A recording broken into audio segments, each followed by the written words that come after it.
Reverendo Augustos,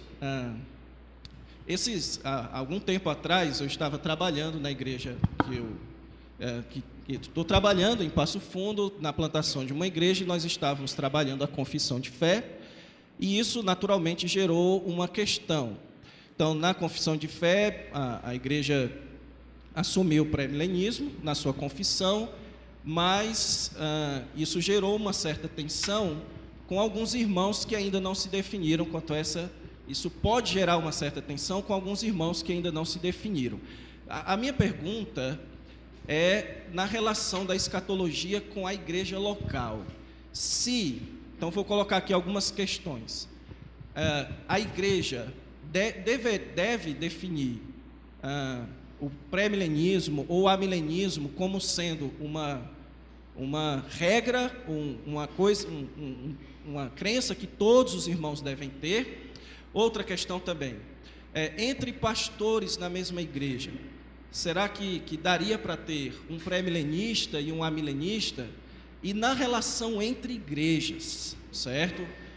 Será que há espaço ou há problemas entre a relação de uma igreja que é predominantemente ou tradicionalmente pré-milenista e outra amilenista? Eu creio que esse é um ponto que tem causado certo desconforto em muitas igrejas, a colocação dessas doutrinas como sendo centrais no relacionamento entre crentes, entre pastor e igreja e entre igreja e igreja.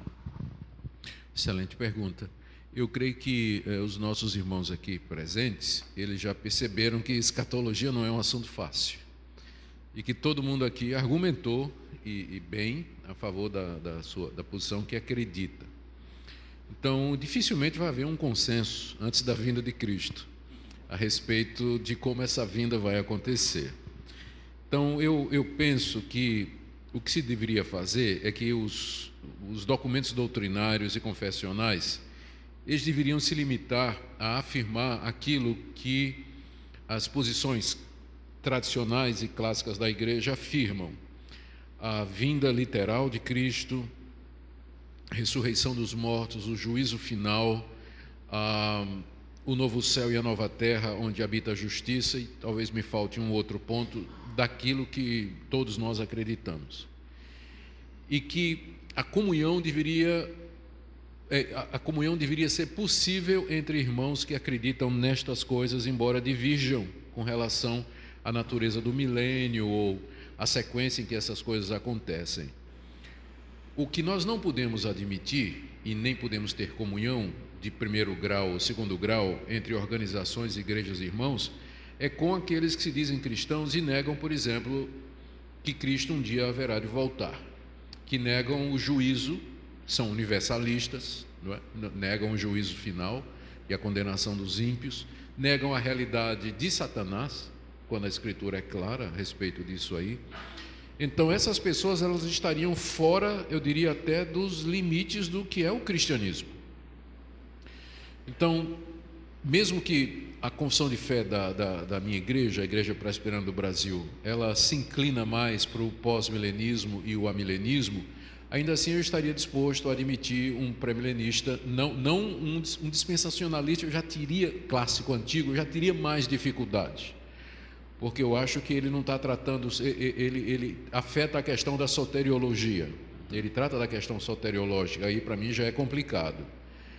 Mas eu não teria problema com uma posição como a sua, né? Aliás, com nenhum dos irmãos aqui eu teria qualquer dificuldade em ter comunhão, relacionamentos.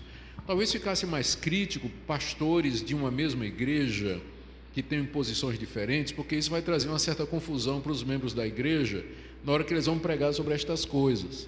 Então talvez devesse haver um acordo de cavalheiros, não é?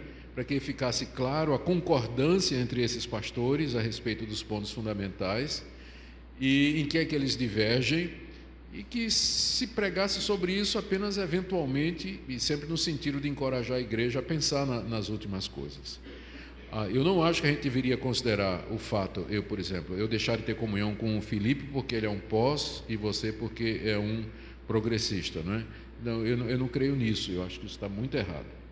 Eu acho que nós deveríamos lembrar mais uma vez que essa é uma área em que, como já ficou claro, a Escritura, eu não vou dizer que ela não é clara, mas ela não nos revela o suficiente para um consenso, não é? Lembrando que a revelação de Deus, ela é suficiente para a nossa salvação, mas ela não é exaustiva, não é? Tem coisas que ela não revela.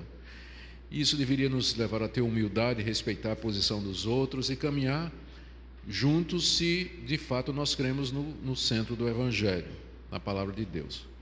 Então é isso que eu podia dizer. Eu lamento divisões causadas por diferenças escatológicas, é lamentável isso aí.